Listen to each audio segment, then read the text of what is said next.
Welcome everyone to the first ReproNim webinar in our series in enhancing reproducibility in neuroimaging research. This is the first of what will hopefully be a monthly series going forward. If I go to the next slide, there we go. So today's mission has sort of two purposes. First of all, ReproNim and SchizConnect are working on a project together and going to have a workathon in a couple of weeks. And we each needed to know, together, what SchizConnect is up to, what ReproNim is up to in the terms of workflows, and what ReproNim is up to in terms of semantic markup. So we needed to hold their self-serving mission to have this meeting together to understand each other, so that when we have our workathon in a couple of weeks, we can hit the ground running and not have to do the didactic and learning parts of things.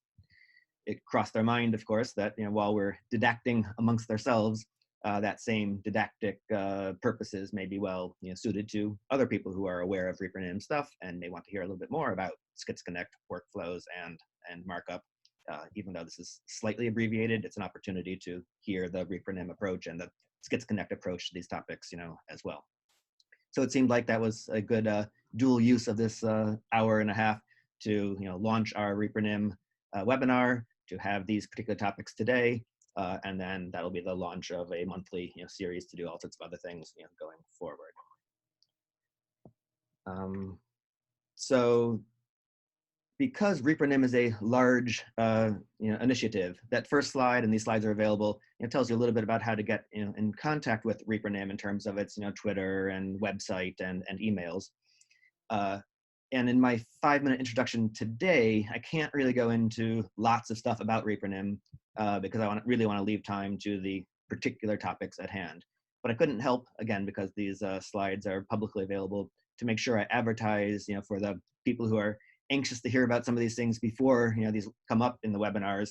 It's just a couple links of some of the high-level highlights of some of the things ReproNim has developed, including sort of our 5-step program to more reproducible neuroimaging. Step 1 in all multi-step programs is to first admit that there's a problem, and then once you admit that there's a problem, then we can work on ways to solve that. But more seriously, the key to the 5 steps is that getting from current state to completely reproducible is a really long and hard thing. So that if we can break that into much more easier, tractable steps, and give people tools and functions that any one thing in their next paper can be a little bit more reproducible than their prior paper, well, that's success in a piece-by-piece way. And once people start to adopt little pieces, then over time they'll be able to adopt more of the pieces. In order to support the efficiency of doing that, there's lots and lots of tools ReproNim has been developing. Again, these tools will be the point of future webinars, but for right now, there's a link there to the ReproStack, which is the ReproNim suite of tools and software. Also, part and parcel with what we're doing is training materials to help make people aware of the issues and the tools and resources, not only that we've developed, but that exist more broadly. So there's a whole sort of month-long, year-long, 4 course-long set of materials in terms of learning about fair data, learning about statistics, learning about reproducibility, computational basics, and learning about designing reproducible workflows. So there's a bunch of training materials that are available via the training page link at ReproNim. And finally, just a blatant advertisement that one of our long-term, high-level objectives is what we refer to as the ReproPub, a hybrid research object that supports publication-level re-execution and generalization of the basic research publication. So ultimately, we're trying to make sure that the complete provenance of the data, of the workflow, of the execution environment, of the results that you generate, of the statistics that you use, are all accessible via the publication and marked up sort of behind the scenes, so that the publication and the lovely words that get written are great for people to read, but that there's accessibility to all of the core details in behind that publication. And again, working towards the tools of this help get us towards this reproducible publication, and those reproducible publications then have the opportunity to be used as a jumping off place to explore how generalizable the conclusions of given publications are, which is really sort of our highest level goal. It's not the re-execution of a paper, but the generalization of a finding. Is this thing that we see about schizophrenia really a thing about schizophrenia, or is it a thing about the tool, or is it a thing about the 100 or 1,000 subjects, or is it a thing about the statistic you used? We want our things to be about the disease or behavior of interest, and not about which subjects or which tool or which statistic.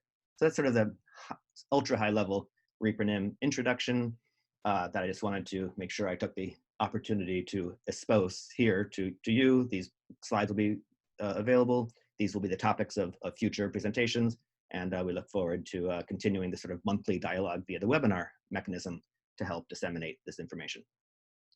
So without further ado, I will return us to our official agenda, which I foreshadowed a little bit. We'll hear from Jess and Lei on the SchizConnect project itself, so that we have some sense of what that resource is providing.